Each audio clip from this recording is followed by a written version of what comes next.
Em nome do Senhor.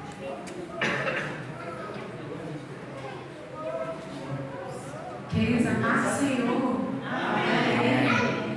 Gente, que bênção estar aqui com vocês. Mais uma vez, agora nesse tempo novo, né, gente? Que chique. Deus abençoe. Nós tivemos aqui em fevereiro convite da nossa querida irmã, me fugiu o nome. Depois que a gente passa, porque vai ser Leozinha, né? Depois que a gente passa dos 30, dos 35, a memória já vai, né? Vai ficando boa. E eu quero agradecer o carinho do convite, né? Consegui achar uma data no meio da semana para estar aqui com vocês. E eu me sinto feliz e honrada de estar aqui acompanhada do meu esposo, do meu filho, para servir aqui a igreja. Eu vou ministrar a palavra no Salmo 137, pelo menos alguns pontos desse texto eu quero entregar aqui na sua mão, umas chaves, né? Como eu sempre ministrei aqui da outra vez, entregar para vocês lições preciosas que o Espírito Santo tem colocado no meu coração, amém? Amém. Prometo aos irmãos que eu não vou passar as 21 horas, nós vamos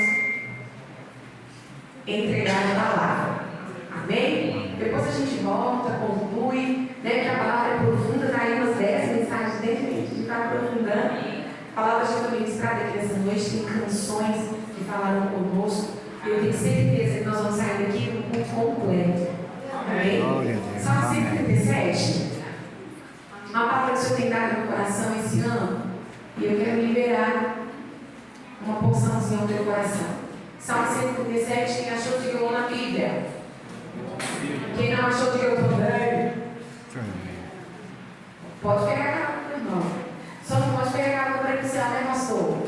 Pegar a carona para ler a Bíblia, pode. Para ir para o céu, cada um, né? Com a sua vida com Deus, guardando a sua salvação. Diz assim o texto: junto aos rios da Babilônia, nós nos assentamos e choramos, lembrando-nos de Sião. Nos salgueiros que há no meio dela, penduramos as nossas harpas, porque aqueles que nos levaram cativos nos pediam uma canção. Aqueles que nos destruíram pediam que nos alegrássemos, dizendo: cantai-nos um dos cânticos de Sião. Como entoaremos o cântico do Senhor em terra estranha?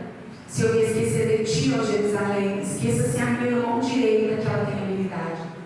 Apegue-se a minha língua ao céu da boca, se eu não lembrar de ti, e se eu não preferir Jerusalém, a minha maior alegria. Lembra-te, Senhor, dos filhos de Edom no dia de Jerusalém, porque eles diziam: arrasai até os seus alicerces. A filha da Babilônia que vai ser assolada.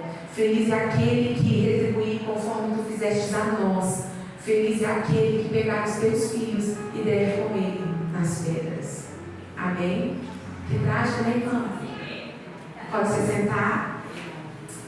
Amém, queridos? Eu sei que você veio aí, talvez de um dia de trabalho, de labuta, né? Nós trabalhamos hoje, pegamos aí quase 1h30 de trânsito, chegamos aqui, mas quando nós entramos na casa do Senhor, o Senhor nos renova com a palavra, o Senhor nos edifica com a palavra. E essa é uma mensagem de edificação do teu coração. Quando nós lemos o Salmo, queridos, os Salmos é um texto bíblico que tem muita identificação com as emoções humanas. Então, todas as vezes que nós vamos ler o Salmo, nós somos familiares às emoções que estão ali. Se eu perguntar, todos que estão aqui dentro do templo vão saber me falar pelo menos um salmo de cor. Salmo está incluído em todos os nossos devocionais. Todo cristão que vai orar em casa, ler a Bíblia, ou ganhar uma oportunidade de supetão, vai falar um salmo. Não é isso? Porque os salmos é muito conhecido, faz parte dos devocionais da vida do crente. Por que ele é um salmo tão popular e conhecido? Porque ele se aproxima muito. Ele expressa muito as emoções humanas e a gente tem uma identificação muito grande com isso. Se o salmista pede vingança, ele fala. Se ele está com medo, ele fala. Se ele quer fugir, ele fala. Se ele está alegre, ele fala. Se ele está bravo, se ele está revoltado, indignado, ele fala. Então, os salmos expressam as emoções humanas. Por isso que nós nos identificamos tanto com ele. Há uma familiaridade com os salmos. E o Salmo 137 não é diferente. O Salmo 137, nós não sabemos o autor dele. Nenhum estudo bíblico, nenhum apontamento teológico, estudo bíblico profundo, obrigada, vai trazer com clareza quem é o autor Nós não temos dados de quem escreveu o Salmo. A única coisa que nós sabemos de quem escreveu esse Salmo é que quem escreveu estava vivendo um grande cativeiro.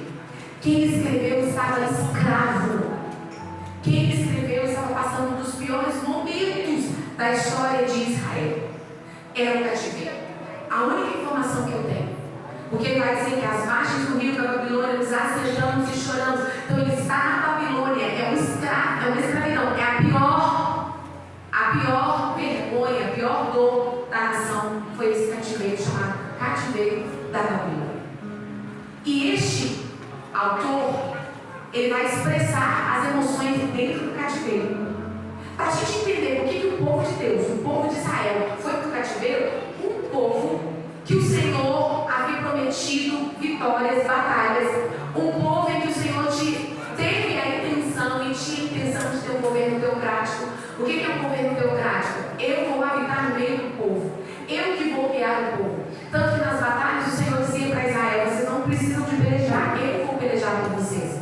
O Senhor ia à frente das batalhas, o Senhor dava discernimento para o povo.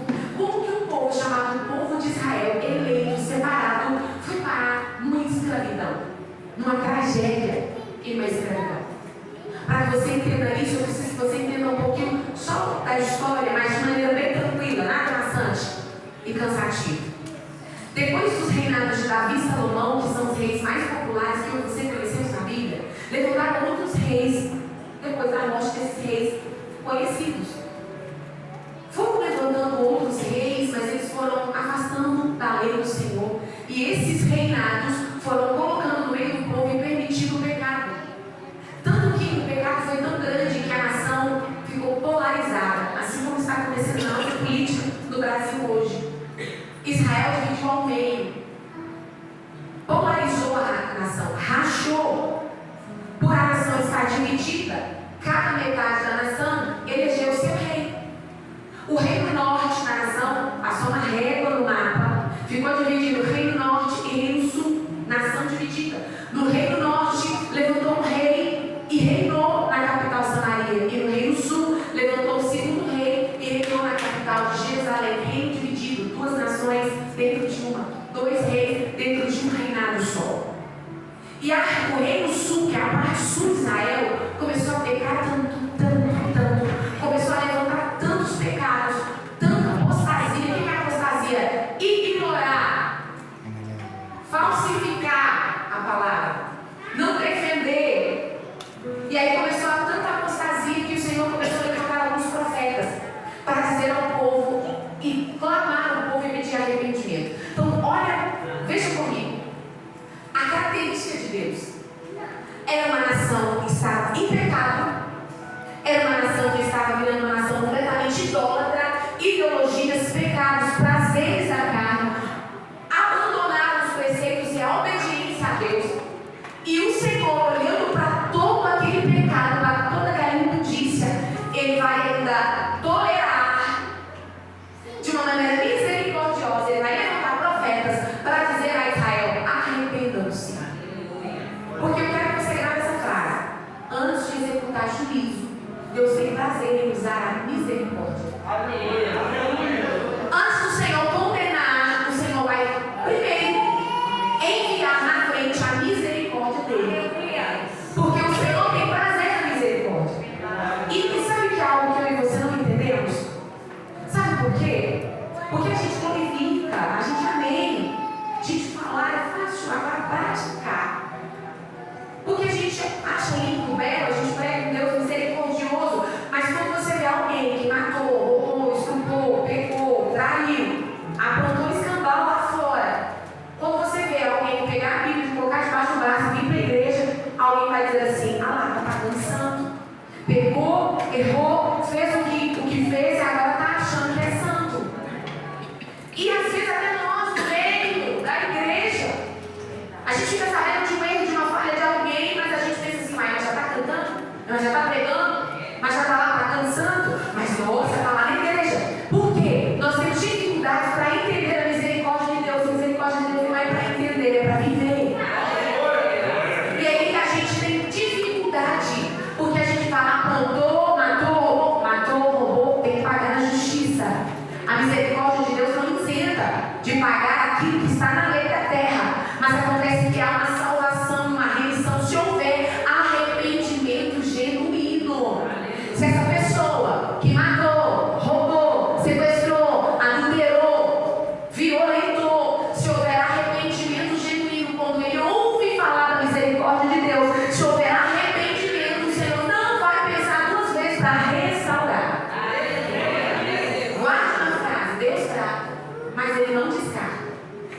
descarta um. E aí o apóstolo Paulo vai dizer o seguinte: vocês foram chamados para uma grande obra de redenção. Qual é o nosso papel, igreja? Facilitar a restauração na vida de alguém. E muitas vezes o que a gente faz? Cai no chão, está em pecado, a gente pisa no pescoço e faz assim, igual uma barata. Porque a gente aponta, julga. Porque a gente é o primeiro a lembrar do erro. Pode ter passado a pizza do time bater na cara. Então entenda algo, antes de executar juízo, o Senhor tem prazer em usar a misericórdia. Se houver arrependimento, vai haver restauração. Queira você ou não, vai haver restauração. E o Senhor vai pegar, vai transformar, vai colocar nos altares, vai transformar a vida de por completo.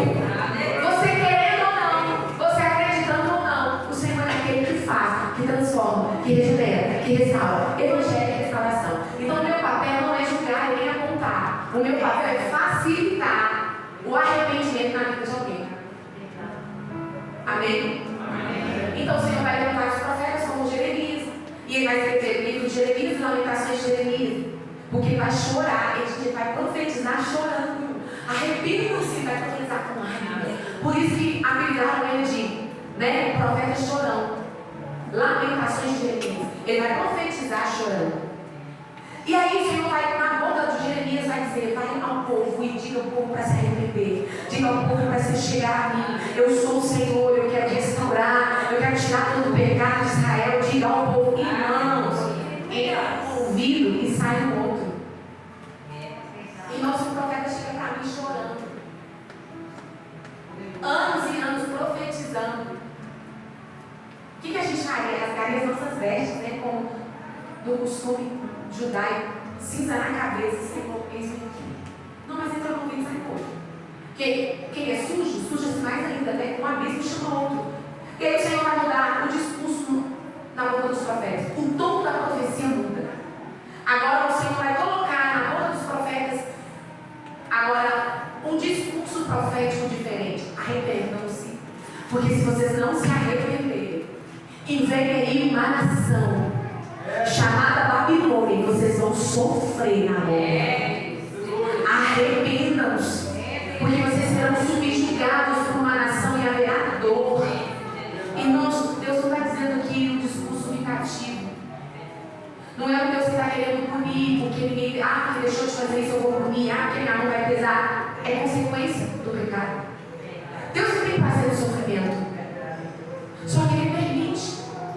Existe vontade de Deus, existe permissão de Deus. A vontade de Deus é soberana. E não é a vontade de Deus que a gente sofra e que o homem sofra. Mas Ele permite circunstâncias que são dolorosas para me ensinar. Porque o céu fala assim, dói, mas eu vou permitir. Porque eu prefiro ver ela e ele chorando de dor do que perder a salvação e morrer eternamente. Então o Senhor diz: eu abro a ferida e eu vou fechar. Então o Senhor permite que, felizmente ou infelizmente, gente, é só na hora que dói que a gente aprende. É só na pedagogia do sofrimento que o ser humano arrepende e abre os olhos. Então o Senhor permite, que é como se fosse um pai e uma mãe aplicando uma disciplina. Não falo castigo, porque eu sou contra essa palavra, mas aplicando uma disciplina no filho. E às vezes o coração aperta, faz beijo, o filho chora, muitas vezes a gente quer ir lá, mas a gente aplica a disciplina, porque você sabe que se você não aplicar, lá na frente ele vai sofrer, lá na frente ele vai perecer. Então você tem que ensinar, você tem que educar, ainda que te dói. Verdade ou mentira, pai? Tem hora que a gente não quer, mas a gente tem que aplicar, porque você sabe que é bom, vai ser bom para ele, é para o futuro dele, para não perecer, porque senão lá fora morre. É assim Deus com a gente. Ele permite. Tem coisas que Ele permite, não porque Ele quer, Ele agrada, porque Ele tem prazer, não porque é a vontade soberana dele, mas é a vontade permissiva, tá? Eu vou permitir, porque eu sei que vai aprender, ela vai aprender para o crescimento, para a salvação. E aí o Senhor, então, avisar o povo que haveria uma nação que cercaria Israel. E assim aconteceu, irmãos, deixa eu resumir. Assim aconteceu. Levantou-se um rei perverso, cercou Israel, Jerusalém, atacou a cidade, encontrou a cidade vulnerável, Por que vulnerável? Porque se o povo clama a Deus, o Senhor dá discernimento e aponta, tem batalha, o Senhor dá estratégia. Mas se o povo não está aceitando Deus no meio deles e ouvir a voz de Deus, eles ficaram cegos. Então, um reino inimigo veio com soldados, cercou a cidade de Jerusalém e destruiu, acabou com Jerusalém. Destruiu o templo da adoração. A primeira coisa que Nabucodonosor fez é quando ele entrou em Jerusalém, ele quebrou o templo, destruiu o templo e disse: não vai ter lugar mais para ninguém adorar. Veja que a primeira coisa que o inimigo faz, gente, é deturpar o lugar da adoração. É colocar leis e imposições e vão impedir o povo de adorar e de se relacionar com Deus. E aí Nabucodonosor entra em Jerusalém, ele manda destruir o templo, acaba com o utensílio, a imundícia, tudo quanto é sorte de sujeira, ele bota no templo, quebra muro, destrói tudo. E ele vai construir com a Arca da Aliança, que é um monumento, um objeto que simbolizava a presença de Deus em Israel. Eu não entendo quem ele vai consumir, mas na hora que o templo é atacado, misteriosamente a Arca da Aliança, que era um monumento que ia nas batalhas, que simbolizava Deus em Israel, que era personificava a presença de Deus no meio do povo, sumiu na hora do ataque. Mas eu não entendo que Nabucodonosor tocou nessa Arca da Aliança. Eu não entendo que alguém tocou nesse símbolo da presença de Deus. Porque na presença de Deus ninguém toca, ninguém rouba, ninguém esconde. No momento que o templo foi atacado, eu entendo que o próprio Deus escondeu essa arca. Até hoje você pode ler, pesquisar, estudar. Ninguém vai arriscar dizer onde essa arca está. Ninguém descobriu, ninguém achou. É um mistério que até hoje nenhum teólogo consegue resolver. A arca desapareceu. Nós sabemos onde ela está. A segunda coisa, a primeira coisa, ataca os templos. Segunda coisa, a Arca da Aliança some. Terceira coisa, destrói os muros da cidade. Todos os muros da cidade são jogados ao chão, as portas são estouradas, porque as nações, quando passavam em Israel, elas diziam assim: olha Israel, as nações admiravam os muros altos, as 12 portas douradas. É o orgulho da nação. Nabucodonosor vai destruir, vai ferir aquilo que é o orgulho da nação. Destrói os muros, a vergonha está exposta. E o que Nabucodonosor vai fazer, igreja? Vai colocar fogo em quase todas as casas de Jerusalém. Nabucodonosor vai incendiar casas. Ele vai pegar velhos que estão em casa, idosos, vão arrastar em praça pública, vai esfolar os idosos, bater, violência física. Há históricos na história de que Nabucodonosor pediu soldados para separar e selecionar as mulheres grávidas, cortou a barriga ao fio da espada, tirou bebês da barriga e esmagou nas pedras.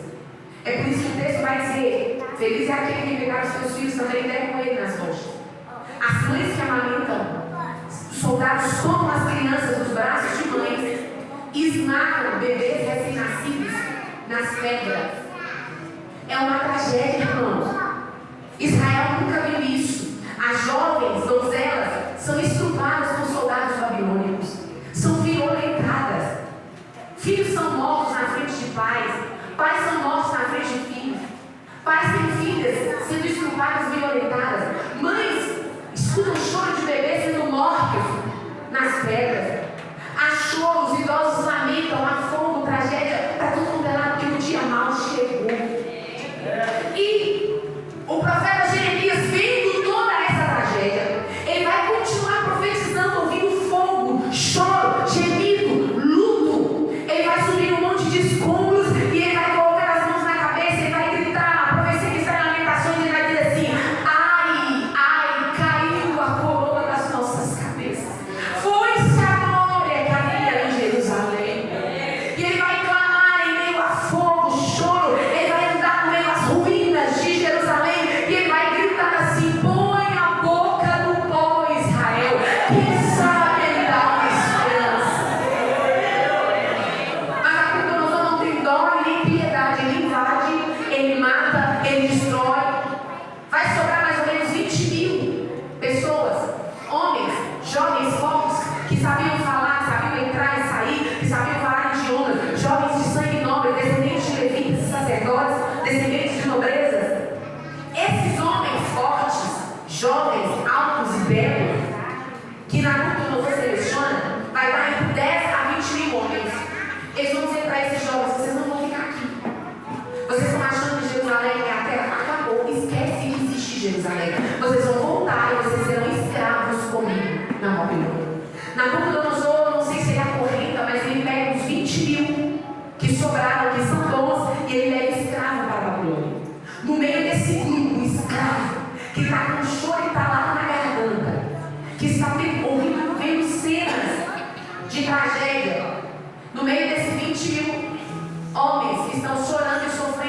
Porque acabaram de ver tragédia e guerra e salmista do Salmo 137.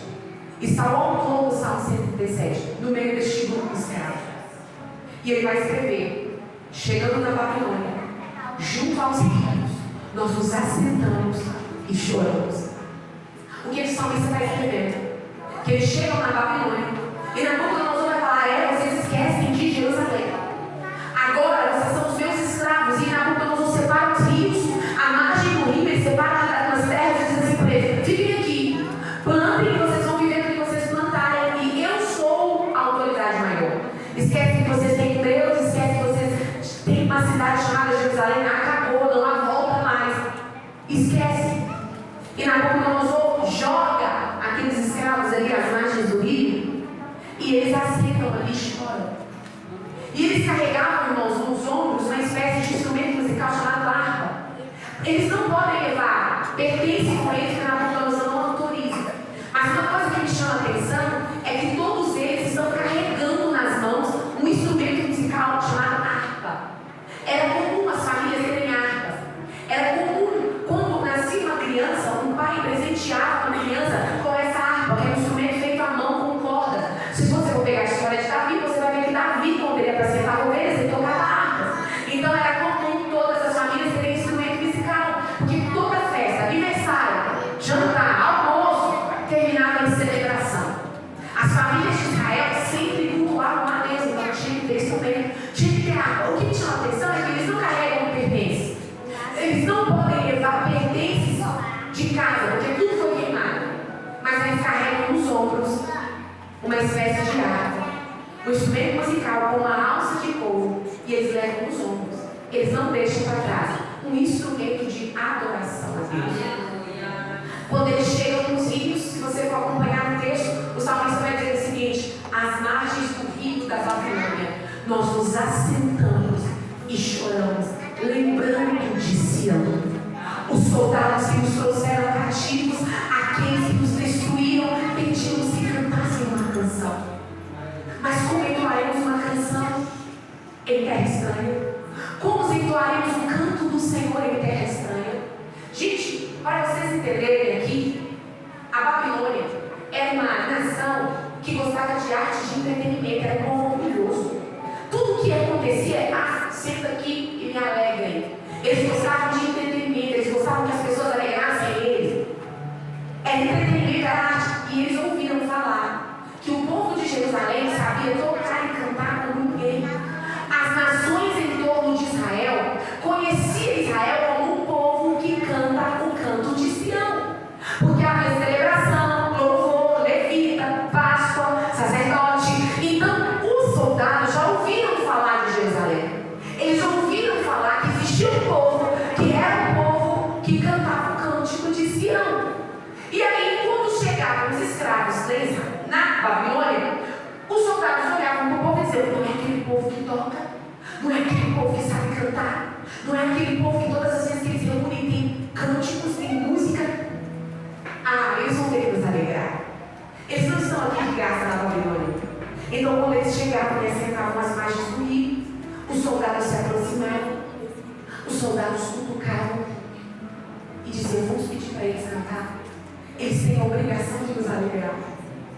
E aí eles se aproximavam dos escravos vindos de Israel, do povo de Deus, e perguntavam e questionavam e pediam: ei, cantem uma canção, cantem, façam o que vocês sabem fazer de melhor. As nações conhecem você como as nações, como um povo que canta, um povo que celebra, um povo que toca. Nós estamos vendo que vocês carregam em suas mãos harpas, então cantem um cântico de Sião. Aí o salmista escreve como cantar o cântico do Senhor em terra estranha. Como haverá louvor se nós estamos em terra estranha? E aí sabe o que o salmista diz? Dos salgueiros que havia às margens do rio. O que é salgueiro, igreja? Árvores. Nas árvores que havia às margens do rio, nós tirávamos as nossas harpas e pendurávamos as nossas harpas, porque não havia como cantar o cântico do Senhor em terra estranha. Preste atenção. Eles decidem pendurar as harpas nas árvores, aposentar a harpa, porque eles estão fora da terra, porque a tragédia chegou em Jerusalém, não há mais canto. Deixa eu dizer para você aqui, aplicar para você dentro dos minutinhos que me restam. Harpa, hoje, está falando de família, casamento, ministério, chamado, legado, propósito, missão. Harpa fala de oração, de um ministério, de uma dedicação, de um sentido da vida na terra que o Senhor me colocou na minha mão e na sua. Harpa está falando do seu chamado, da sua missão na terra. Deixa eu dizer para você uma coisa. Este povo decidiu abandonar a missão, pendurar a harpa por causa da tragédia. E eu vim aqui nessa noite para dizer para você uma coisa. Independente das tragédias da sua vida, se houve traição, adultério, morte, acusação, calúnia, sofrimento, luto, doença, abandono, rejeição, independente das tragédias que aconteceram na sua vida ou que podem vir a acontecer, circunstâncias desfavoráveis, grave essa palavra: não pendure a sua harpa. Tem alguém que está entendendo? Pode vir uma ameaça no teu casamento, você pode receber uma informação de adultério, você pode receber uma informação de uma doença incurável, pode ser um luto, pode ser um desemprego, pode ser a morte de alguém, pode ser algo trágico. O céu está te dizendo nesta noite, independente da tragédia, não pendure a sua harpa. Você pode cutucar quem está no seu lado, sabe o dia ele é dizer: não pendure a sua harpa. Os dias são difíceis, não pendure a sua harpa. Igreja, com esquerda ou direita no poder, com o presidente A ou o presidente B, com leis ou sem leis, a igreja decide não pendurar a harpa. Independente da ameaça, não pendure a sua harpa. Tem alguém que está entendendo essa palavra?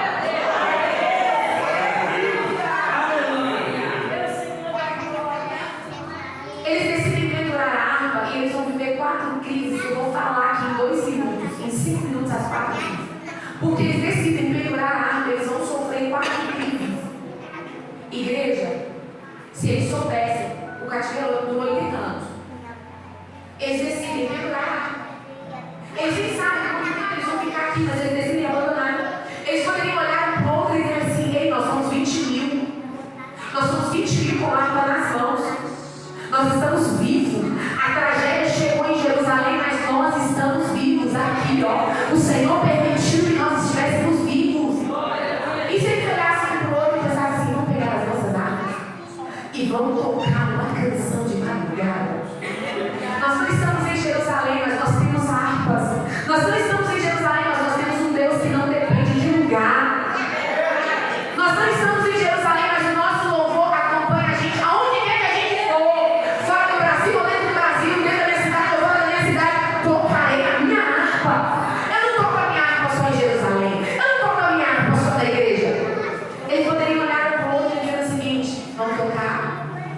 Irmãos, Paulo e Silas, 2 homens, cantando de madrugada dentro de uma cela.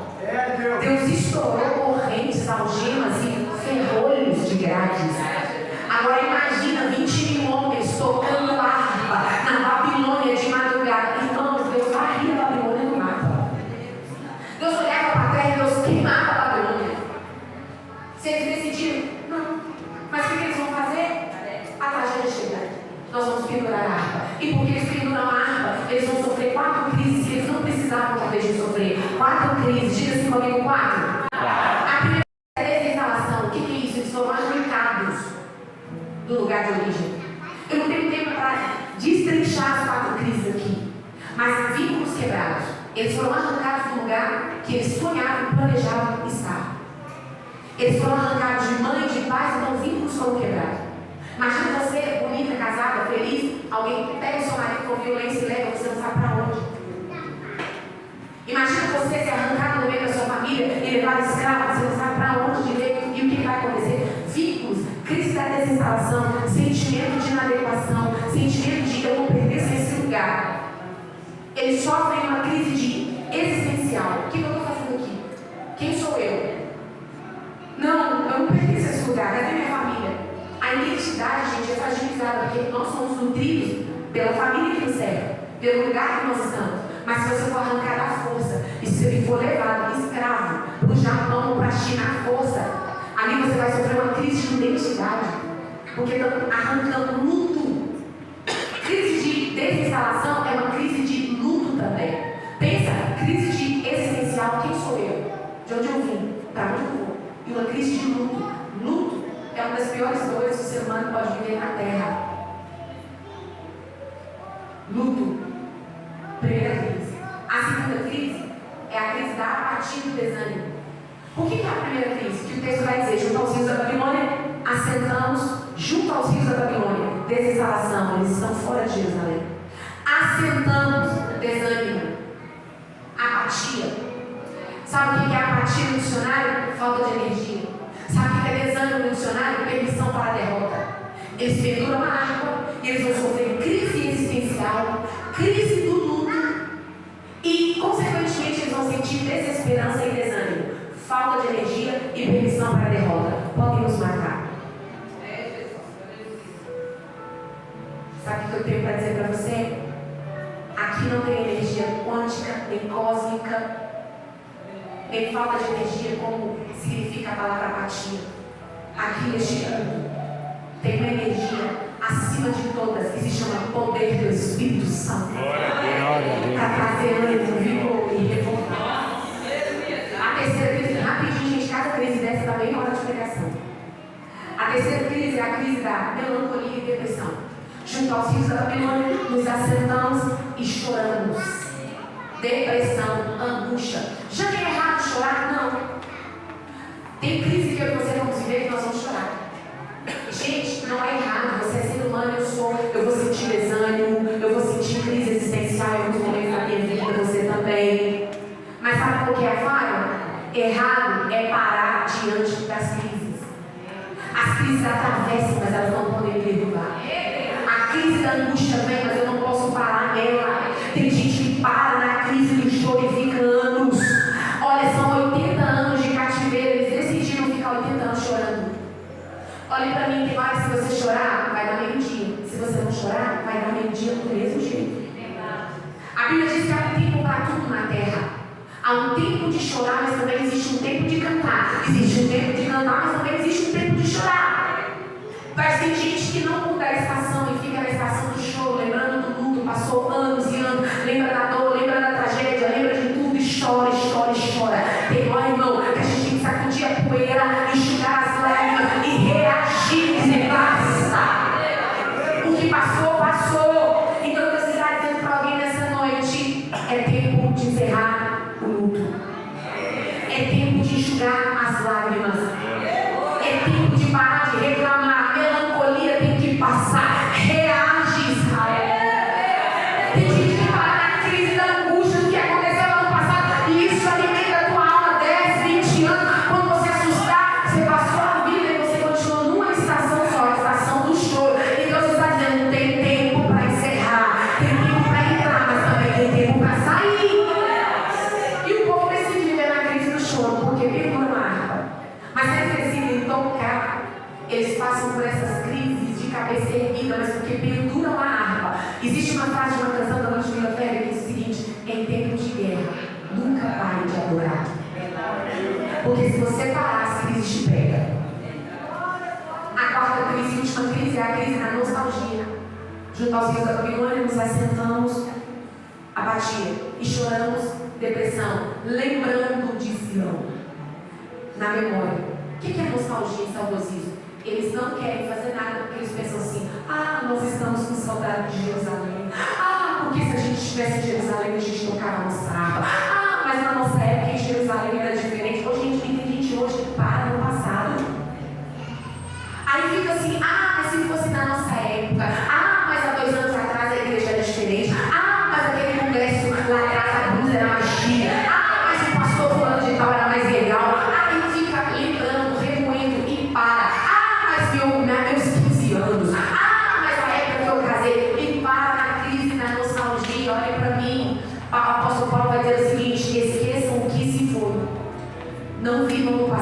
Deixando para... Apóstolo Paulo vai dizer o seguinte: deixando para trás as coisas que já ficaram, prossigo para o...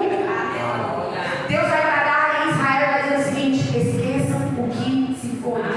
Eis que eu, Senhor, estou fazendo uma coisa nova no meio de vocês. Mas com uma condição: esqueçam o que ficou lá atrás. É para pegar o que você tem hoje. Não adianta chorar o leite derramado, não vai voltar alguma coisa, mas ó, é daqui para frente. Se você ficar com a crise da nostalgia, trazendo a memória, o que não te dá esperança, você vai morrer.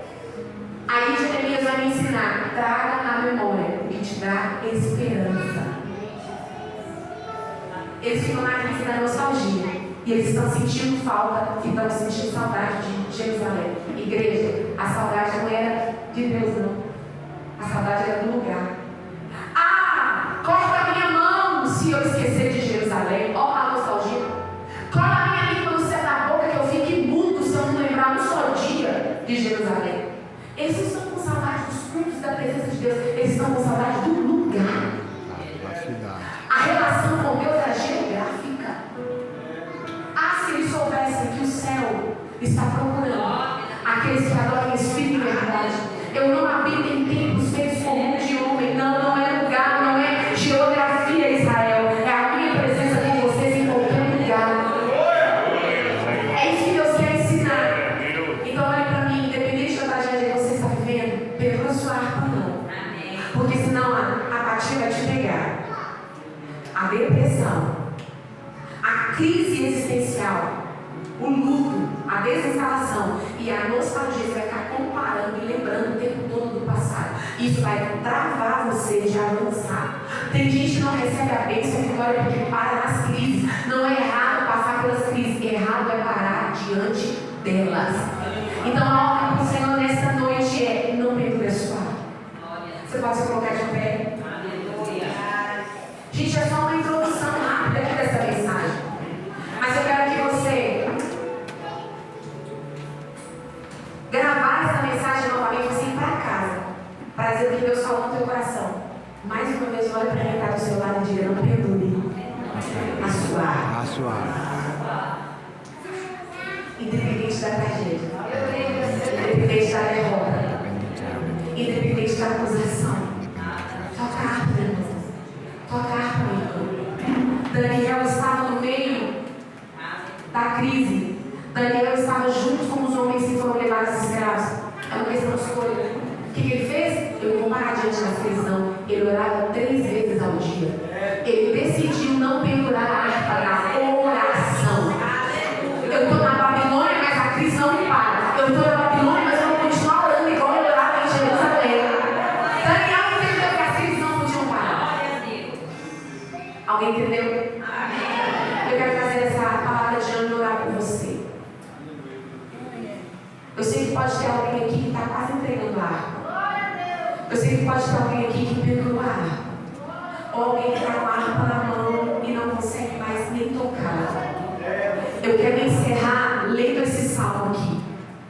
O Salmo 126, eu preciso de abrir, só me acompanha. O Salmo 126, irmãos, é um grupo que estava também no cativeiro de irmãos. Esse Salmo 137 foi escrito quando o cativeiro já havia acabado. Ou seja, 100 anos depois, o escritor ainda estava sentindo as crises do cativeiro. 100 anos depois. Porque ele escolheu parar diante das crises. E não dá tempo de destrinchar, porque no final do salmo ele pede vingança ainda. O coração dele é cheio de vingança. Mas o Salmo 126 é um grupo também de irmãos que estava passando a mesma dificuldade. Viveu a tragédia. Mas olha a diferença desses irmãos aqui. O cativeiro acabou. 100 anos depois, olha o que eles escrevem. Eles não escrevem crise, nem lamento, nem dor, nem vingança. Olha o que esses irmãos do Salmo 123 escrevem. Quando o Senhor nos trouxe de volta do cativeiro, nós ficamos como aqueles que sonham. Então a nossa boca se encheu de alegria e a nossa língua de júbilo. E as nações olhavam para nós e diziam: grandes coisas fez o Senhor por eles. E nós respondíamos: sim, grandes coisas fez o Senhor por nós. Por isso estamos alegres. Preste atenção. É um grupo que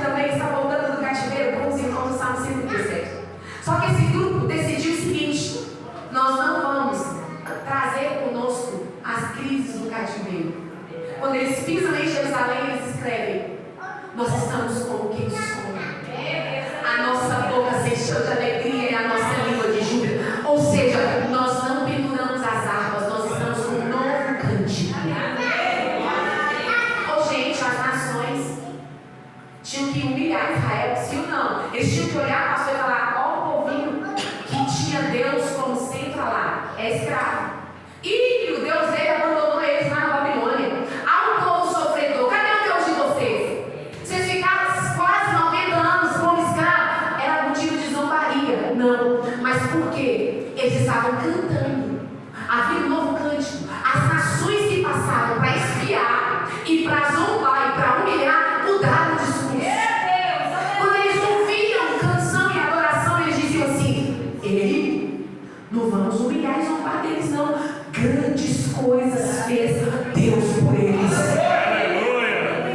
E eles abriram as portas e disseram: sim, grandes coisas fez o Senhor por nós. Por isso nós estamos aí. O que eles podiam fazer? Sim. Não, nós não estamos ali, nós não vamos falar, não. Deus abandonou a gente lá. Não, eles diziam: sim, o Senhor fez grandes coisas por nós. Não é o cativeiro que nos parou, não é a Babilônia que roubou a nossa adoração. Havia um novo cântico, havia um novo júbilo. Ou você decide, irmão, ou você é os irmãos do Salmo 126, ou você é os irmãos do Salmo 137. Então olha para mim, não me olha só. Em tempos de guerra, nunca para de adorar. Entra para essa igreja arrastando. Eu já tenho condições de falar. Vem, fica mudo, fica calado, mas fica aqui passando. Eu estou aqui, meu corpo está aqui. Eu vim arrastando, mas eu vim para tua casa. Vem moído, humilhado, mas arrasta. Você dá um cantinho, mas vem. Se a dor acabar com a tua voz, toca com a mão. Se não tiver mão, toca com o pé. Se não tiver com o pé, roda, gira, traz o teu corpo, balança a cabeça. E quando não tiver vida, você chegar no céu adorando, cantando, com a sua harpa na mão. Faça um compromisso com o céu. Senhor, eu vou atravessar os portais da eternidade, mas eu vou levar minha harpa comigo. A missão, a adoração não vai sair daqui. Alguém entendeu? Amém? Feche os seus olhos, deixa eu orar por vocês. Espírito Santo de Deus. Aqui tem uma igreja que ouviu a tua palavra. A tua palavra, Senhor, de incentivo. Eu não sei qual é a tragédia, eu não sei qual é a dificuldade que cada mãe e pai que está aqui enfrenta. Eu não sei qual é a dificuldade que esse casal encontra no casamento. Eu não sei qual é a dificuldade desse jovem, dessa jovem, desse homem, dessa mulher, desse obreiro, desse líder. Mas o Senhor sabe. E o inimigo, de maneira estratégica, Senhor, está querendo roubar harpas. Ou fazer com que essa pessoa aposente, pare, abandone a missão, o propósito, a fé, a esperança, o casamento, a família. Mas o Senhor nos trouxe aqui nessa noite para renovar a nossa alma. E ser independente da tragédia, nós não vamos pendurar a nossa harpa. Porque o Senhor traz restauração para nossas forças. Assim como os irmãos do Salmo 126, quando o Senhor restaurou, tirou, nos limpou e nos curou da tragédia, nós ficamos como aqueles que sonham. Eu profetizo que haverá um novo cântico e um novo júbilo na boca dessa igreja. Para cada dia de vergonha, eu profetizo dupla honra. Para cada dia de tragédia, eu profetizo dupla honra. Não deixaremos de tocar a nossa harpa. Não vamos pendurar a nossa harpa. Não vamos abandonar a missão. Em nome de Jesus, nós declaramos que haverá uma nova canção, haverá um novo cântico. O Senhor vai nos revigorar e todos verão e ouvirão que grandes coisas fez o Senhor por nós. Aquele que humilhou vai ter que declarar e reconhecer que grandes coisas fez o Senhor por nós. Aquele que acusou, apontou, vai ter que reconhecer e dizer: eu sei que o Senhor fez grandes coisas por vocês. Porque nós servimos um Deus que tudo pode, um Deus que tudo vê. E é nessa fé que nós nos voltamos para a glória do teu nome. Dá um abraço nesse irmão e nessa irmã. Você pode dar um abraço e dizer: não pendure a sua harpa. Pendure sua harpa. Aponta o dedão para ele e diga: olha, não pendura. Eu conto com você tocando a tua harpa, que eu vou tocar a minha. Amém? Amém. Que Deus te abençoe.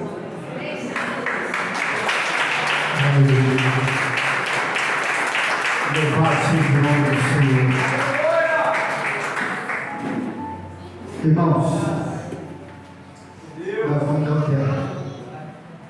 Mas nós vamos fazer a oração de imposição de mão rápida. Só aquela oração, porque eu estou cansado de falar e nós quebrar o que você está falando aqui nessa igreja. Vamos deixar as coisas velhas para trás e deixar Deus fazer tudo novo. Irmãos, nós temos um legado, quando nós terminamos tudo, que a gente fala da graça, a consolação dos cristãos. Tudo que eu falo está dentro da Bíblia. Hoje ela deu um versículo. Por isso nós nos encontramos. Amém. O irmão Marcelo já achou. Quando nós falamos Jesus, Jesus, está na Bíblia. Quando nós falamos amém, nós somos mais que vencedores. Está na Bíblia. Marcelo já achou. Então tudo que eu faço aqui é dentro dos padrões da Bíblia. Foi dado no monte. Amém, irmãos? Amém. Agora ele vai fazer oração de imposição de mão. Só os obreiros que estavam comigo no monte.